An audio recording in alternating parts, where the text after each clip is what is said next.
what's up? It's your girl Sequoia, Silicon Valley tech editor, and we are at Blacklist Digital in beautiful Hollywood, California, checking out some virtual reality today. And we are gonna meet up with director Alton to see what he's been working on. Let's go. Hey, Alton. What are you doing? Okay, hold on. Pause that. Hey. How are you? How are you? Good. Welcome. What are you working on? Well, right now we're in the HTC Vive here Okay. with VR developer Jason and Chris. Hi, Jason. Hey, Chris. Today, and we're just testing out some gaming and some having a little fun today. Cool.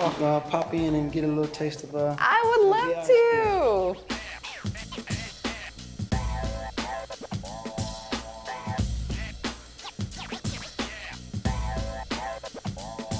Do I have brushes? Yes, and you're gonna see a controller here and a controller here. Oh, that's dope. And you're gonna use your index finger to That one? pull the triggers Okay. to actually draw. Oh my goodness. That's so Maybe cool. Start a new one. And you can kind of get in there and create some. Yeah, so one controller is the actual palette. And Okay. you point the cursor at one. So you'll take this one and point it at, Ew. Rotate it. yeah, and should be able to see it. Yeah.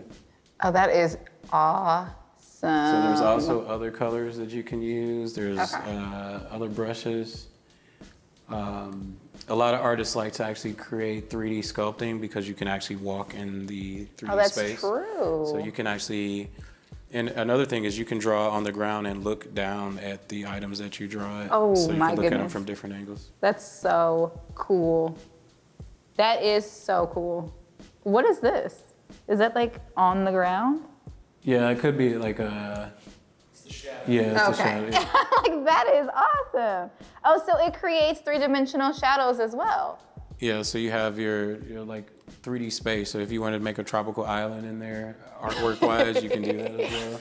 That's so cool. Okay, let's see. And then how do I export this video? So it'll automatically save it for you on the desktop. And then you can actually go back and look at it, and you can share it online. That is fascinating. Interesting. So you're saving your art experience there. And Okay. also these files can be shared in sites called Sketchfab where people can actually download the experience and actually interact with it as well and add additional art to it. I love this. So this is like a gamification component of virtual reality, but like what about real world experiences or narrative experiences? Like how do you utilize that with VR? All right, so what we're gonna do is we're gonna queue up a scene in VR from the narrative VR short that we just shot called A Little Love. So go ahead and press play on that, and we'll cue that up for you, Sequoia. Okay.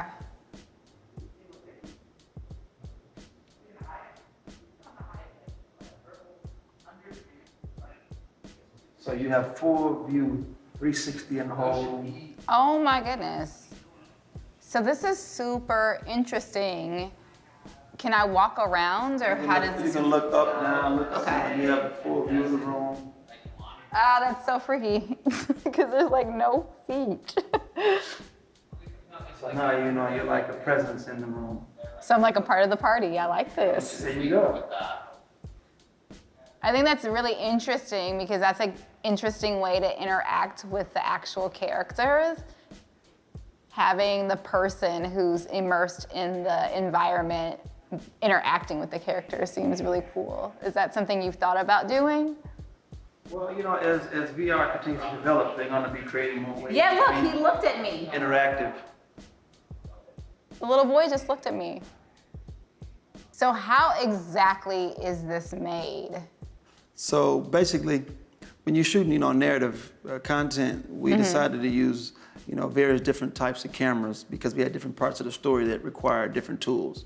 So we shot this on a combination of different cameras. One was called the Nokia Ozo.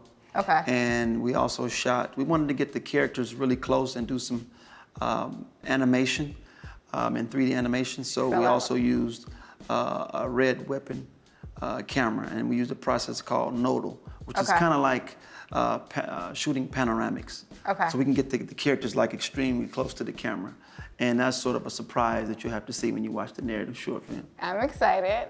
All right? Is there a sample or example of what the camera looks like? Yeah, so what I'll do is we'll close this out here, and Okay. we'll take you over to actually meet Tim, the owner of Blacklist Digital. Oh, and you perfect. can see some of the camera and some of the tools that we use, and follow up with the post-production process. Awesome.